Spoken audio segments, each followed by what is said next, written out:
स्वच्छ भारत अभियान चला, सबके स्वास्थ्य का कर ध्यान चला, चला रे चला, हाँ चला रे चला, स्वच्छ भारत अभियान चला।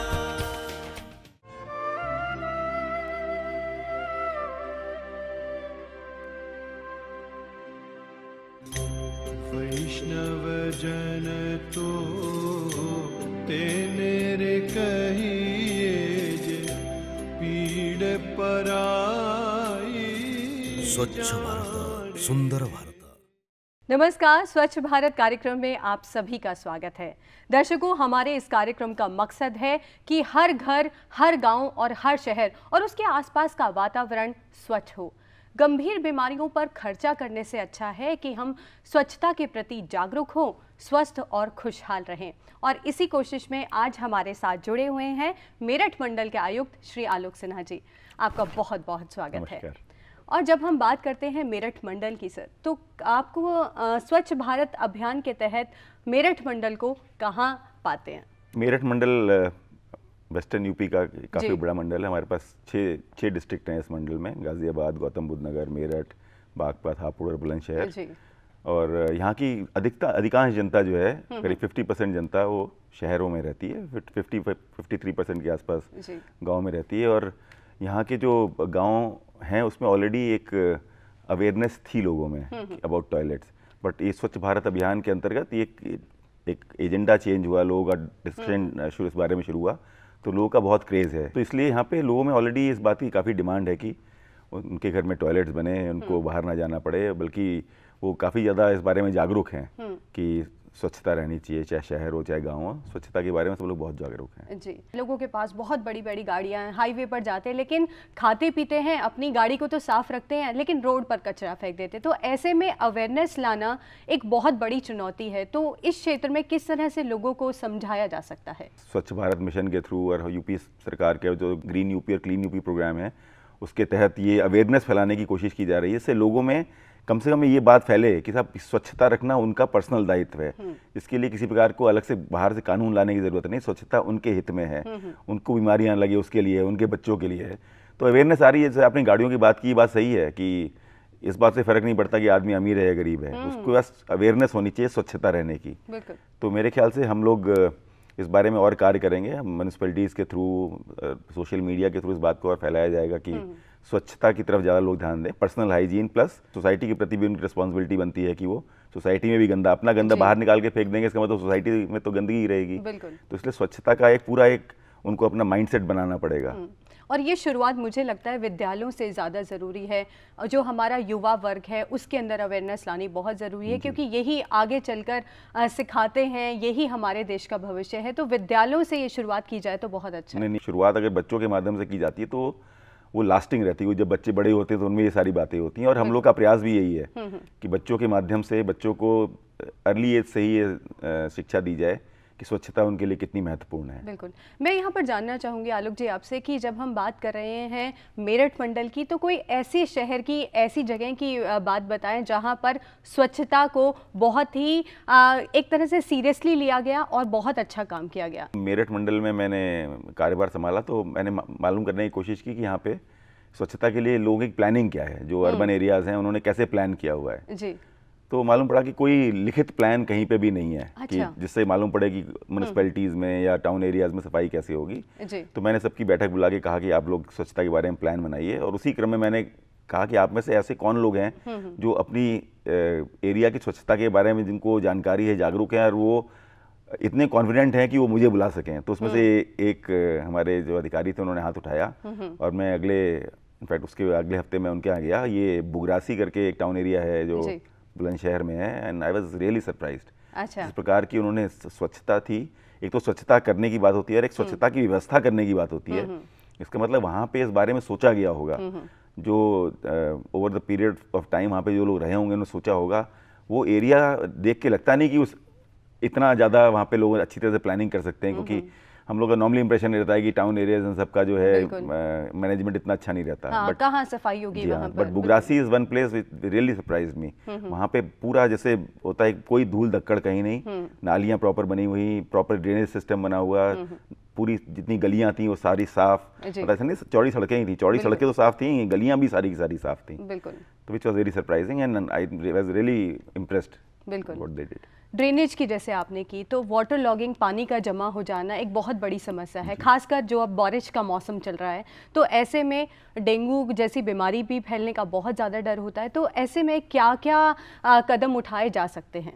ड्रेनेज एक बहुत बड़ी समस्या है, सिर्फ शहरों की नहीं, गाँवों में भी बहुत बड़ी समस्या है, क्योंकि कहीं ना कहीं गाँवों में जो नेचुरल एक्वाफर्स थे, पानी जाने के रास्ते थे, वो डेवलपमेंट के साथ में लोग उस पर ज़्यादा ध्यान नहीं दिया गया। शहरों में तो खैर बहुत सारे शहरों में मैंने देखा ड्रेनेज मास्टर प्लान नहीं बने हुए हैं। बिल्कुल। जो आप देखेंगे बरसात होती है तो हम लोग की सड़कों पे पानी भर जाता है, वाटर लॉगिंग की प्रॉब्लम हो जाती है, क्योंकि उस पानी को निकलने के लिए प्रॉपर रास्ते नहीं बने हुए हैं। तो इस पे बहुत ध्यान देने की बहुत ज़रूरत है, क्योंकि जहाँ एक तरफ हम लोग सफाई की तरफ इतना ध्यान दे रहे हैं, टॉयलेट्स बनाने की बात कर रहे हैं, ड्रेनेज गार्बेज डिस्पोजल की बात कर रहे हैं, अगर जरा सी बारिश से कहीं कीचड़ हो जाए, मच्छर पनपने लगे, तो फिर वही बात आ जाएगी बीमारियों को बढ़ावा देने वाली। बिल्कुल। तो इसलिए drainage is another important thing. Garbage के अलावा ड्रेनेज पे भी बहुत ध्यान दिया जाना चाहिए, और हम लोग कोशिश कर रहे हैं कि ड्रेनेज मास्टर प्लान बने। इनफैक्ट गाँवों में भी प्रदेश सरकार की भी एक मुहिम है, गाँवों में जितने पुराने तालाब हैं उनको खोदा जाए, उनको खोद के वापस उस पूरे पुरानी स्थिति में लाया जाए। अच्छा। इससे जहाँ एक तरफ तो वाटर रिचार्ज होने की सुविधा बढ़ेगी, पानी में जो भूमि में पानी जाता है वो वाटर रिचार्ज होगा, और दूसरे जो गाँव का जो पानी कहीं ना कहीं बह के जाना चाहिए, जो वो गड्ढे बंद हो गए हैं, उनमें वापस जाना शुरू होगा। बिल्कुल। आलोक सिन्हा जी से हमारी बातचीत जारी रहेगी, लेकिन आइए पहले नजर डाल लेते हैं आंकड़ों के जरिए कि किन किन राज्यों तक स्वच्छ भारत अभियान कहां तक पहुंचा है और कहां तक उसने प्रगति की है। पिछले कार्यक्रम में हमने आपको दिखाया उत्तर भारत की स्थिति कि स्वच्छ भारत अभियान ने कितनी प्रगति की है, और आज हम देखेंगे पूर्वी भारत में पश्चिम बंगाल, बिहार, ओडिशा, साथ ही झारखंड में स्वच्छ भारत अभियान के प्रति लोगों में कितनी सजगता आई है। तो आइए एक नजर डालते हैं। स्वच्छ भारत अभियान के पथ पर आगे बढ़ते हुए हमारे आपके साथ साथ बहुत सारे लोग अपने जीवन को सुंदर और खुशहाल बनाने की कोशिश कर रहे हैं। स्वच्छता और सुंदरता का बहुत हद तक अभिप्राय खुले में शौच मुक्त माहौल से भी है। हर घर में शौचालय उपलब्ध कराकर ही स्वच्छ भारत की परिकल्पना साकार की जा सकती है। घड़ी की टिक टिक करती सुइयों की तरह धीरे धीरे ये अभियान अपने पहले वर्षगांठ की ओर बढ़ने लगा है। उत्तर भारत से आगे बढ़ने पर बात अगर पूर्वी भारत की करें तो यहाँ भी राज्यों के आंकड़े अपनी कहानी खुद बयां कर रहे हैं। पश्चिम बंगाल के 20 जिलों के 8,47,080 घरों में शौचालय निर्माण का कार्य जोर शोर से चल रहा है। वित्त वर्ष 2014-15 के दौरान भारत के सभी राज्यों में ये आंकड़ा सबसे ज्यादा है। यहाँ 7,194 स्कूलों, 1,938 आंगनवाड़ी केंद्रों और 79 सार्वजनिक स्थानों पर भी शौचालय बन रहे हैं। विश्व प्रसिद्ध जगन्नाथ रथ यात्रा के लिए चर्चित ओडिशा भी आंकड़ों के इस गणित में पीछे नहीं है। यहाँ 30 जिलों के 1,30,925 घरों, 771 विद्यालयों, 20 आंगनवाड़ी केंद्रों और 13 सार्वजनिक स्थानों पर शौचालय निर्माण संबंधित गतिविधियां आगे बढ़ रही हैं। ओडिशा के बाद जनसंख्या के नजरिए से भारत के तीसरे सबसे बड़े राज्य बिहार की बात करें तो यहाँ के 38 जिलों के 1,65,457 घरों, 1,046 विद्यालयों, 11 आंगनवाड़ी केंद्रों और 20 सार्वजनिक स्थानों पर शौचालय निर्माण की दिशा में प्रगति हो रही है। बिहार के पड़ोसी राज्य झारखंड के 24 जिलों के 98,512 घरों, 1,574 विद्यालयों, 157 आंगनवाड़ी केंद्रों में शौचालय बनाए जा रहे हैं। यहाँ 35 सैनिटरी कॉम्प्लेक्स की पहल भी हुई है। ये आंकड़े इस ओर इशारा भी कर रहे हैं कि देश का हर नागरिक, हर परिवार स्वच्छ वातावरण बनाने की दिशा में अपना योगदान दे रहा है। इस सामूहिक प्रयास से ये उम्मीद बढ़ गई है कि 2019 तक हम संपूर्ण स्वच्छता के लक्ष्य को जरूर हासिल कर लेंगे।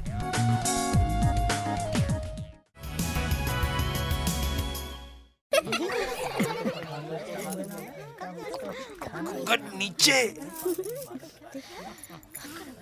काकी, घर में शौचालय कहाँ है? बहू को घर में कहाँ, खुले में ही जाना पड़ेगा। फिर तो तुम घूंघट भी खोल ही दो। एक तरफ तो आपको बहू का घूंघट भी सरकाना गवारा नहीं, और दूसरी तरफ उसे खुले में। इस तरह तो हमने कभी सोचा ही नहीं था। तो अब सोचो, घर में शौचालय बनवाओ और इस्तेमाल करो। स्वच्छ भारत मिशन, एक कदम स्वच्छता की ओर। जहाँ सोच वहाँ शौचालय। वो क्या है जो हम सबको प्रेरित करता रहा हिंसा के बिना स्वाधीनता के लिए लड़ने को? वो क्या है जो राष्ट्रीय दल को चालित करता है कट्टर विरोधी पर काबू पाने को? वो क्या है जो भारत के जन जन से इतनी मेहनत करवाता है आर्थिक प्रगति के लिए? प्रतिबद्धता और हमारे देश का गौरव। भारत एक और ऐतिहासिक उपलब्धि के लिए तैयार है। खुले में शौच का समापन। भारत को एक स्वच्छ और खुशहाल देश बनाने में मदद करें, ये हमारे हाथ में है। स्वच्छ भारत मिशन, एक कदम स्वच्छता की ओर। और एक बार फिर से आप सभी का स्वागत है स्वच्छ भारत में, और हमारी चर्चा जारी है मेरठ मंडल के आयुक्त श्री आलोक सिन्हा जी से। सरकार की जो योजनाएं हैं वो तो काम कर ही रही हैं, और साथ ही एक साल से ये लगा हुआ है कि हमें स्वच्छ भारत का जो मिशन है वो 2019 तक पाना ही पाना है। तो कितनी प्रगति आप देख रहे हैं एक आम जनमानस में? शहरों में जब हम लोगों ने ये सफाई की बात चर्चा शुरू की जी, तो हम लोगों ने ये भी कहा कि सिर्फ म्यूनिसिपैलिटी के या जो हमारे स्थानीय निकाय हैं उनका एफर्ट काफ़ी नहीं होगा, हमें कहीं ना कहीं वहाँ के रेजिडेंट्स को भी इसमें शामिल करना पड़ेगा। तो हम लोगों ने एग्जाम्पल के तौर पर या कहा कि एक एक मोहल्लों को आप लोग टेकअप करो और उसके अंदर door to door collection system शुरू करिए, क्योंकि पहले door to door collection system नहीं था। तो हमने कहा एक एक मोहल्लों में, तो एक एक मोहल्लों का जो door to door collection system शुरू हुआ है उसका बहुत ही एनकरेजिंग रिजल्ट आ रहा है, क्योंकि वो जब थैलों में कूड़ा मिलता है तो उतना आसानी हो जाती है, हमारी मैन पावर उस हिसाब से कम लगती है, मशीनरी उस हिसाब से कम लगती है। तो मुझे उम्मीद है कि लोग भी रियलाइज़ करने लगे हैं इस बात को कि उनका भी इस पूरी एफर्ट में कहीं ना कहीं उनका भी कुछ रोल है। थोड़ा अवेयरनेस हम लोग फैलाने की जरूरत है। मुझे पूरी उम्मीद है कि हमारा ये प्रोग्राम जरूर सक्सेसफुल होगा। बिल्कुल। कूड़े के जो थैले हैं उनको दिया जाता है, या फिर लोगों के अंदर इतनी अवेयरनेस है कि जब वो अब कूड़ा देते हैं तो उन थैलों के अंदर ही देते हैं? ये कितना सही है कि आज हर घर से कूड़ा सिर्फ थैलों में ही जा रहा है? हर घर से तो नहीं, लेकिन एक एक जो मोहल्ले हम लोगों ने एग्जाम्पल के तौर पे लिए थे वहाँ पे तो अभी हम ही लोग बैग्स दे रहे हैं उनको। लेकिन अल्टीमेटली कहीं ना कहीं हम लोग रूल्स में चेंज करा करके ये व्यवस्था कर लेंगे कि लोग अपने आप बैग्स लेके आ जाएं, उन बैग्स में डाल करके उन कूड़ों को दे दें। बिल्कुल। और जब हम खास तौर पर बात करते हैं विद्यालयों की, तो लड़कों के लिए और लड़कियों के लिए, खास तौर पर कन्याओं के लिए डिफरेंट टॉयलेट्स हैं, तो कितनी परसेंटेज है यहाँ पर? हमारे यहाँ तो मेरे ख्याल से 100% जगह पे बहुत खूब। जी अलग अलग टॉयलेट्स बन गए हैं। जी। तो जब सरकारी योजनाओं की हम बात कर रहे हैं तो सरकार की जो मिशन 2019 है वो उसको आप कहाँ तक पा रहे हैं अभी स्वच्छता के लिए? थोड़ा सा हमें टॉयलेट्स जो गांव में बनने वाले टॉयलेट्स हैं उनकी संख्या बढ़ानी पड़ेगी। अभी हम लोग करीब 40,000 से, इस साल हम लोग करीब 41,000 टॉयलेट्स बनवाने वाले हैं गाँव में। तो अगर हम देखें कि 75 लाख लोग हैं, 70-75 लाख के आसपास जो गांव में, 80 लाख के आसपास जो गांव में रह रहे हैं, उससे करीब 12-15 लाख के आसपास फैमिलीज निकल के आएंगी। तो 7-7.5 लाख अगर 50% बने हो तो 7-7.5 लाख के आसपास का टारगेट ऐसा है जो हमें अचीव करना है। तो 40,000 के रेट से अगर चलेंगे तो बहुत धीरे धीरे हम लोग उस टारगेट पे पहुंच पाएंगे। तो अगर हम लोग को ये टारगेट अगले 3-4 साल में कवर करना है तो ये बढ़ा करके हम लोग को ऑलमोस्ट 80,000 से 1 लाख टॉयलेट हर साल बनाने पड़ेंगे, तब जाके हमारा ये टारगेट पूरा हो पाएगा। बिल्कुल। और शहरों की अगर हम सफाई की बात करें, खास तौर पर सड़कों की और आसपास जो शहरी लोग ही कूड़ा फैलाते हैं, तो ऐसे में उनको अवेयर करना, वो तो पढ़े लिखे लोग हैं, तो वहाँ पर आप कैसे मनाते हैं उन लोगों को? हम लोग कोशिश कर रहे हैं कि जो हमारा सफाई का मास्टर प्लान बने उसमें कहीं ना कहीं एक छोटा पार्ट सिटीजन्स पार्टिसिपेशन और अवेयरनेस क्रिएशन का भी हो, क्योंकि सारी चीज़ें तो कॉलोनी में नहीं होती हैं। आफ्टर ऑल बाजार हैं, सड़क हैं, वहाँ भी कूड़ा पड़ा रहता है या कूड़ा फेंकने का रहता है। उसमें मैंने एक चीज़ और नोटिस की कि अगर सिटीजन को ये अपॉर्चुनिटी दी जाए कि वो कूड़ेदान के पास जाके कूड़ा फेंके, तो नॉर्मली लोग कोशिश करेंगे कूड़ेदान के पास कूड़ा फेंकने की। कहीं ना कहीं कमी हम लोग के भी कि हमारे पास में कूड़ेदान उतने नहीं होते कि हम अगर 20, 25, 50 मीटर चलें और बाजार में हमें कूड़ेदान मिल जाए। तो कई बार ऐसा होता है कि हम खुद भी चाहें कि कूड़ा फेंकना तो जेब में रखना पड़ता है, क्योंकि बाजार में कूड़ेदान नहीं लेकिन मिलते। आपने एक बहुत अच्छी बात की, आप तो जेब में रखते हैं लेकिन बाकी लोग तो सड़कों पर फेंक देते हैं या फिर अपनी गाड़ी से निकाल के। तो जो जेब में रखने की आपने बात की, बहुत से दर्शक हमारे कार्यक्रम देख रहे होंगे, क्यों ना हम भी अपने साथ एक बैग या पॉलिथीन लेकर चलें, जब भी हमें लगे कि हम कुछ खा रहे हैं तो उसके अंदर डाल दिया जाए। ये भी एक बहुत अच्छा संदेश है जो हमारे दर्शकों तक जाएगा। जैसा कि आपने बहुत अच्छी बात की कि मैं तो अपने पास ही रख लेता हूँ जो मुझे लगता है कि कूड़ेदान नहीं है। तो इस दिशा में आपकी भी यही कोशिश होगी कि बहुत से ज़्यादा कूड़ेदान लगवाए जाएं। जी बिल्कुल, हम लोग की मतलब हमने जब ये वर्कआउट किया तो पाया कि बहुत बड़े पैमाने पे शॉर्टेज है कूड़ेदानों की। हर तरह के कूड़ेदानों की, कॉलोनी में लगने वाले कूड़ेदान हो या फिर जो बाजारों में लगने वाले कूड़ेदान हो। एक समस्या और भी आती है कि खुले में कूड़ा डाला जाता है, नहीं खुला कूड़ा डाला जाता है, पैकेट में नहीं डाला जाता, तो कॉलोनी में लोग कूड़ेदान अपने घर के सामने नहीं रखने देते हैं। बिल्कुल। तो कहीं ना कहीं तो कॉलोनी में कूड़ेदान रखना पड़ेगा।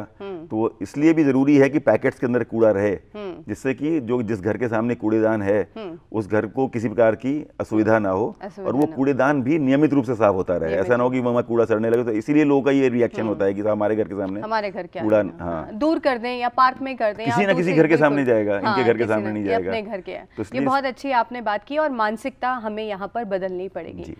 फिलहाल हम आपको दिखाते हैं तमिलनाडु के कडलूर डिस्ट्रिक्ट में कि स्वच्छ भारत अभियान कहां तक पहुंचा और लोगों में कितनी जागरूकता बढ़ी है। आइए देखते हैं अपनी इस रिपोर्ट में। भारत को स्वच्छ और सुंदर बनाने के लिए ज्यादातर लोग अपने अपने स्तर से कोशिश कर रहे हैं। कोशिशें रंग ला रही हैं और उसका सकारात्मक असर भी देखने को मिल रहा है। स्वच्छ भारत अभियान के तहत कुछ ऐसा ही सकारात्मक परिवर्तन देखने को मिल रहा है दक्षिण भारत के तमिलनाडु राज्य के कडलूर जिले के अंतर्गत आने वाले ग्राम पंचायतों में। सबसे पहले बात अगर कुमड़ी मलाई ग्राम पंचायत की करें तो यहां सफाई से जुड़ी गतिविधियों को लोगों ने अपने जीवन का अहम हिस्सा बना लिया है।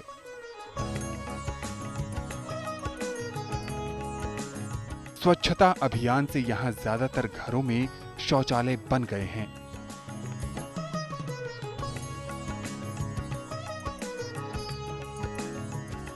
यहां 3 प्रकार के शौचालयों का निर्माण किया जा रहा है। उनमें व्यक्तिगत शौचालय, स्नानागार के साथ शौचालय और इको सैन टॉयलेट प्रमुख हैं।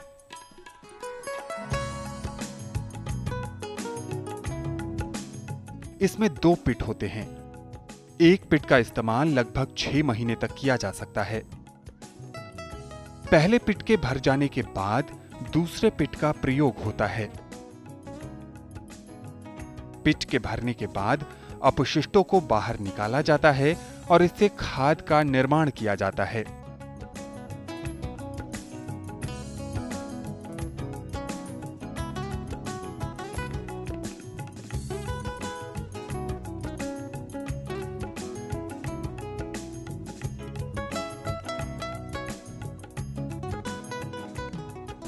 आसपास के विद्यालयों के यूरिनल से यूरिन को भी एक स्थान पर एकत्रित किया जाता है और फिर एक पूरी प्रक्रिया के तहत इन सबको मिश्रित कर प्राकृतिक यूरिया तैयार किया जाता है, जो कृषि उत्पादन बढ़ाने में मददगार है।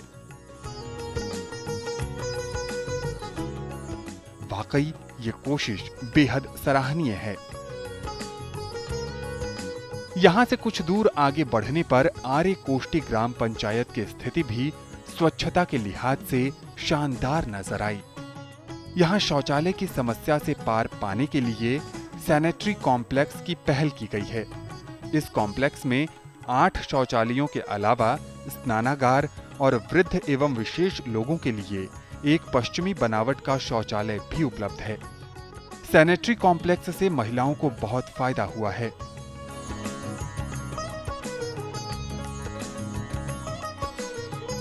उन्हें अब शौच के लिए बाहर नहीं जाना पड़ता है।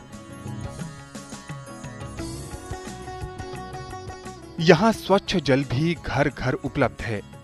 भूजल का स्तर ठीक होने के कारण पानी को पहले टैंक में संग्रहित किया जाता है और फिर इसे पंचायत के तहत आने वाले घरों में एक पूरी प्रक्रिया के तहत पहुंचाया जा रहा है।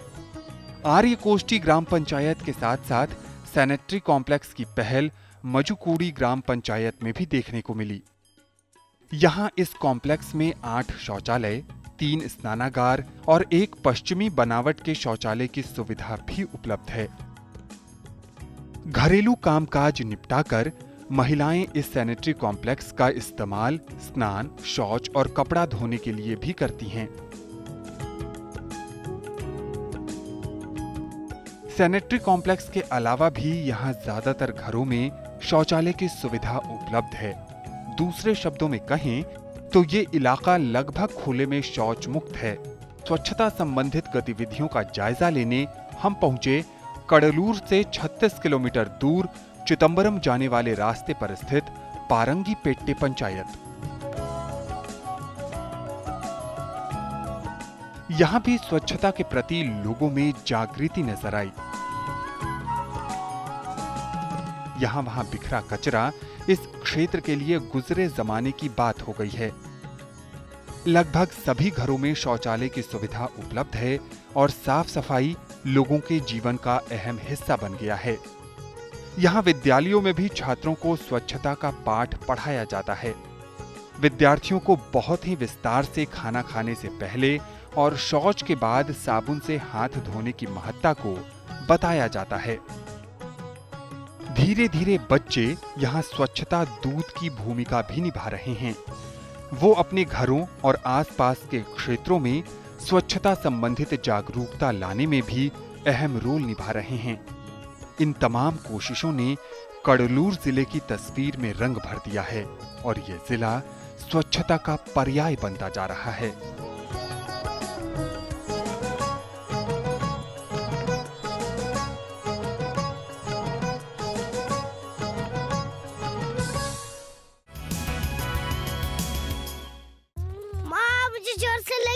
कहीं भी बिठा दो, बच्चा ही तो है। मुझे बड़ी जोर से स्कूल में हमने सीखा कि छोटे बच्चों को भी शौचालय का इस्तेमाल कराना चाहिए। क्या बड़ी बात है। रामू काका, बच्चों को शुरू से ही शौच हमेशा शौचालय में ही करना सिखाएं। क्योंकि ये बड़ी बात है। स्वच्छ भारत मिशन, एक कदम स्वच्छता की ओर। तो देखा आपने सुदूरवर्ती दक्षिण राज्य की जब हम बात करें तमिलनाडु की, तो तमिलनाडु कितनी अच्छी तरह स्वच्छ भारत अभियान में भागीदारी कर रहा है और स्वच्छता के प्रति बहुत ज़्यादा जागरूक है। और श्री आलोक सिन्हा जी से हमारी चर्चा जारी है। और आलोक जी, मैं आपसे जानना चाहूँगी, जैसा कि आपने सफाई की बात की कि लोग अपने घर के आगे तो कूड़ा रखना नहीं चाहते और चाहते हैं कि दूर से दूर ये कूड़ेदान हो, तो ऐसे में आपने कहा कि रोज़ उसकी सफाई होना बहुत ज़रूरी है। तो कितने सफाई कर्मचारी एक जोन के लिए चाहिए होते हैं, जिसकी हमारे अभी फ़िलहाल देश में और ख़ासतौर पर राज्यों में कमी है? संख्या है वो तो डिपेंडिंग कि कितनी बड़ी म्यूनिसिपैलिटी उस से वेरी करेगी। मैं मेरठ का एग्जांपल दूँ, क्योंकि मेरठ का जो मास्टर प्लान है वो उस बारे में बन चुका है। तो मेरठ में अभी करीब 3500 कर्मचारी हैं। अच्छा। जबकि अगर हम सारी बीट्स जो उनके सफाई कर्मचारियों द्वारा कवर किया जाने उसको कवर करें तो 6000 कर्मचारी होने चाहिए। 6000 होने चाहिए। हाँ, और करीब 1500 से 2000 हमारे पास में डस्टबिन और होने चाहिए। और उन डस्टबिन को उठाने के लिए फिर उतने नंबर की गाड़ियाँ होनी चाहिए जो कि रिफ्यूज कलेक्टर्स वगैरह हों। तो इसलिए शॉर्टेज तो है, लेकिन उन शॉर्टेज को रहते हुए भी हम लोग क्या मैक्सिमम अचीव कर सकते हैं, इस बारे में क्या हम उसके भागीदार बन सकते हैं? अगर अभी हमारे पास सफाई कर्मचारी नहीं है तो ये हमारी जिम्मेदारी है कि उस कॉलोनी का, उस ज़िले का, उस गांव का कूड़ा हम खुद कोशिश करें कि उस गार्बेज ट्रक तक, उस ट्रक तक पहुंचा दें। ये हम अभी फ़िलहाल ये काम कर सकते हैं अगर हमें 2019 तक स्वच्छ भारत अभियान जल्द से जल्द वो लक्ष्य को पूरा करना है। डेफिनेटली जो शहरों का जो मास्टर प्लान है वो हम लोग जो भी फंड्स वगैरह आ रहे हैं वो एलोकेट इस तरह कर रहे हैं कि हमारी जो इंफ्रास्ट्रक्चर शॉर्टेज है, मैन पावर शॉर्टेज है, ये खत्म हो जाए, जिससे कि हम 100% कवरेज जितनी रिक्वायरमेंट है, जो लिटर फ्री सिटी बनाने का हमारा लक्ष्य है, वो लिटर फ्री सिटी हम लोग बना सकें। एक भावना जो सबके अंदर होती है, मेरा घर है, क्यों कूड़ा डालूं, बाहर डाल दूं, तो वो जो भावना है वो आते आते अब थोड़ा सा समय लग रहा है, लेकिन लोग जागरूक हो गए हैं। तो इसके अलावा और क्या क्या कोशिशें आपको लगती हैं जो की जा सकती है एक आम जनमानस के अंदर, ताकि वो स्वच्छता के प्रति और जागरूक हो? सफाई होने के बाद जब उनको डिफरेंस नजर आता है कि कूड़े वाली स्थिति ऐसी थी और सफाई होने के बाद ऐसी स्थिति हो गई है, तो उनको एकदम अंतर नजर आने लगता है कि नहीं इतना फर्क है। और एक पीयर प्रेशर बहुत जबरदस्त चीज होती है कि सोसाइटी में आदमी देखता है कि यार बगल वाला साफ रखा हुआ है तो फिर वो सोचता है मैं भी साफ रखूं, और वही उसके अपोजिट भी चलता है। उसको लगता है कि बगल वाले ने गंदगी की तो मेरे गंदगी करने में क्या बुराई है। पड़ोसी अगर साफ सुथरा है तो मैं भी क्यों ना साफ सुथरा हूं, और पड़ोसी के पास ये चीज आ गई तो मेरे पास भी होनी चाहिए। तो पड़ोसी को भी सफाई रखनी चाहिए, तो उससे और लोगों को भी प्रेरणा मिलती है। तो मतलब एक से दूसरे से चार से 8 लोगों को जोड़ते जाना है, जोड़ते जाना है। इस प्रकार से ही ये समाज में मैसेज फैलेगा कि नहीं सफाई हमारा एक अभिन्न अंग है, मतलब सफाई के बिना काम चल नहीं सकता। और आलोक सिन्हा जी, आपने अपना कीमती वक्त दिया और तमाम अहम पहलुओं पर चर्चा की। स्वच्छ भारत अभियान के तहत आपका बहुत बहुत धन्यवाद। Thank you for calling me. और जब हम बात करते हैं स्वच्छ भारत अभियान की, तो आप भी हमसे जुड़ सकते हैं। अपनी प्रतिक्रियाएं, अपने सुझाव आप हमें दे सकते हैं। हमारा पता है स्वच्छ भारत, कमरा नंबर 625, दूरदर्शन भवन, फेज 2, मंडी हाउस, कॉपरनिकस मार्ग, नई दिल्ली 110001। आप हमें ईमेल भी कर सकते हैं। हमारा ईमेल आईडी है sb@ddkdelhi.org.in, और आप हमारे कार्यक्रम को YouTube पर भी देख सकते हैं। और जब हम बात कर रहे हैं स्वच्छ भारत अभियान की, तो ये सिर्फ एक सरकारी योजना नहीं है, हमें इसे एक वृहद रूप से देखना चाहिए कि ये हम सबकी जिम्मेदारी है, सिर्फ सरकार की नहीं। फिलहाल स्वच्छ भारत में आज इतना ही। स्वच्छ भारत की टीम को दीजिए इजाजत। नमस्कार।